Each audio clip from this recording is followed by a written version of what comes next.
Hi friends, I'm Sincerely Unique, and I'm back with another Final Fantasy XIV discussion video.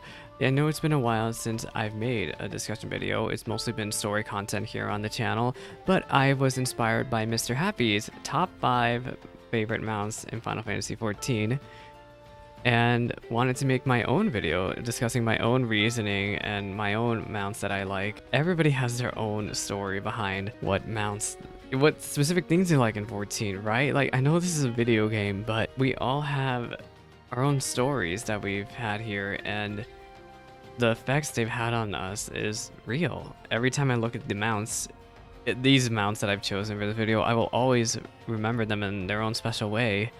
These mounts won't be in any particular order. But they're actually mostly from Shadowbringers because that's when I was a Sprout. That's when I got to the end game and I had such a good time and did so much content was in Shadowbringers. Also, Endwalker's just, you know, still a newish expansion. Okay, number 1 is Eden.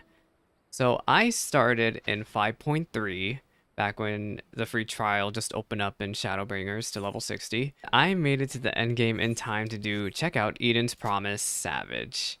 You get this mount by clearing E12S and it drops from a chest. I love Eden so much. I feel so spoiled by having Eden's Promise as my first Savage tier. It is a really, really good Savage tier in my opinion. And now I'm just a baby in terms of some of these boomer raiders running around here, right? And I've only had Eden's Promise, Asphodelos, and Abyssos under my belt, but this tier, this story, these fights, my experiences with my statics, it's all was just so great in Eden's Promise, and I love the theme it has of memories, stuff you cannot forget. Post Shadowbringers content in general drove home the theme of memories and just stuff that you should not forget as long as you live. My time in 14 has been so great, and I'll never forget Eden's Promise. Granted, I wasn't that good at raiding. I'm a lot better at raiding now on Black Mage, but let me tell you, what a crazy savage tier to start off with, Eden's Promise. Okay, number 2 would have to be Al Iklil. I don't know how to pronounce it. I didn't play Final Fantasy XII. But yeah, this mount is a 2-seater that you get for completing the entirety of the field notes in Bosja, which is a post-Shadowbringers exploratory content area. You have to get all 50 of these, which pretty much involves doing everything Bosja has to offer. I did it all, including Delubrum Regine Savage, back in 5.45, 5.55. I loved Bosja so much. I love exploratory content. I have a whole video on the channel about that, about the state of Bosja right now and how it needs help, but if I remember, I'll link it in the thing. But when it was new, I had such a blast with Bosja. The Lubrum Regine Savage was the first Savage thing I ever did, and I look back on that time so fondly. It's such a shame that Endwalker is not getting exploratory content. We're getting Criterion and the Island Sanctuary instead. But maybe one day we'll get it again in the next expansion or something, and I hope it'll be just as great. Actually, no, it needs to be better than Bosja. For the sake of longevity, I feel so bad for anyone who wants to do Bosja nowadays, but for the sake of longevity, the next piece of exploratory content they release needs to be good, and I will gladly tackle it with open arms. Okay, number 3 is Twin Tanya. You get this mount by gifting a friend your recruiter friend code and collecting 15 gold chocobo feathers from that. You can literally just give the code to one friend, and I did. One special friend. Her name is Tifa. She's my stream moderator and my friend of 15 years. And every time I see this mount, I just think about how I managed to get her to play this game, and she's still playing this game. She's going through Endwalker MSQ right now. I enjoy looking at this mount so much. It's so cool. I remember when I was a little Sprout, I actually really wanted this mount. So it was very lucky that Tifa also wanted to get into this game. I think it's such a miracle that we're still friends 15 years later. Tifa, if you ever listen to this video, I just know I appreciate you so much, and You are my absolute rock. I hope to keep on being friends with you for a long time. Even longer, long after the servers for this game shut down. Whenever I look at this mount, I will always think of my friendship with my best friend. Okay, number 4 is another two-seater mount that's actually free to play. Well, quote unquote free to play. Like, you have to pay for the sub, right? But you don't have to like spend money on anything else. Is the Landwaffle here, or the Landerwaff is its proper name. You get this mount by clearing and obtaining every single Shadowbringers extreme that drops a mount. I did it back when Shadowbringers was the current expansion. I will always look on this mount so fondly because extremes and Shadowbringers were my gateway into high-end content. I did them when they were current, and let me tell you, level 80 Black Mage. I mean, it's still rough nowadays, but I was so bad back then. I still have so much to learn now. When I look at this mount, I'll be reminded of how I'm got into high-end and how the fact that I'm still doing high-end content today, and I hope to get the links, the Endwalker links, like the grand one you get for getting all the linkses someday in 6.5, 6.55.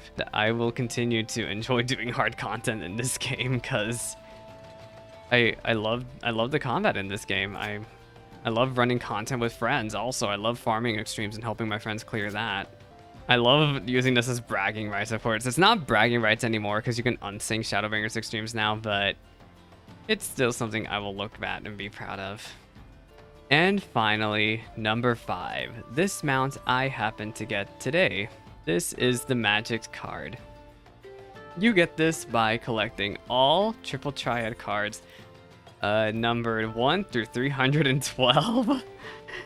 I suffered getting this, of course. I actually had a lot of content done beforehand before I actually started focusing on Triple Triad.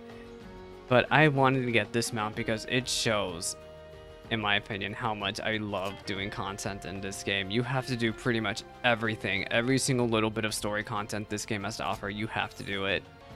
It means so much to me. I'm still out here to this day, even after Shadowbringers wanting to do so much 14. I love this game so much, and it means so much to me that I'm still here today, still wanting to do stuff all the time in 14. I've been going through some rough stuff lately. Another reason why I was grinding so many Triple Triad cards was I just wanted to keep my mind off of things. This isn't really recent anymore. I don't really talk with my friends who started 14 with me anymore. It's really unfortunate, but a large majority of the group I talked with just aren't around nowadays as much, or just aren't around in general, but I'm still here, and it just gets lonely, right? It's just something that happens when you've been playing 14 for as long as I have, or even longer, of course. It's just something that I've really had to deal with in the past few months, and it's it's been lonely. I actually have a whole video about how Final Fantasy XIV can be the loneliest game ever. It's a whole discussion about that. I'll try to link that along too. I of course don't think 14 is the loneliest game ever. Feeling really down lately, and it's been hard to make content for the channel, like actual good content for the channel that way. And I don't know. Looking at this, just when I look at this mount, I'm reminded of longevity, and I will stay steadfast with what I want to do, and I will keep doing what my thing here on 14, on YouTube, on Twitch. I will keep going about my days, and I might lose some friends along the way. I might get some more friends along the way, but I will be around. Just like that's what this mount means to me, you know? Like I will always continue to tackle and enjoy the content this game has to offer. And, grab the Triple Triad cards along the way. But yeah, I'm sorry, I got a little bit emotional there, but I genuinely feel like such a buffoon for not playing this game earlier. I love the Final Fantasy series, and this game has grown to mean so much to me, and I will continue to just go about checking out the new content always and love chatting with people about this game all day. Anyway, that is my top 5 favorite mounts in 14 here. I'm starting to repeat myself and I'm starting to bramble on, so I really need to end things here. Please let me know about any mounts in this game that mean a lot to you in the comment section below. I said this in the beginning, everything here, all the memories we have of this game will always mean a lot to us, right? I love the memories I made here, and I hope you all have some really good ones too. I don't know what else I'm going to be doing on the channel here. If you have any suggestions for Final Fantasy XIV discussion content, let me know. I'll try to come up with something. We'll see. But yeah, if you made it to this point in the video, thank you so much for watching, and I hope I can see you in whatever I do next. Bye-bye now.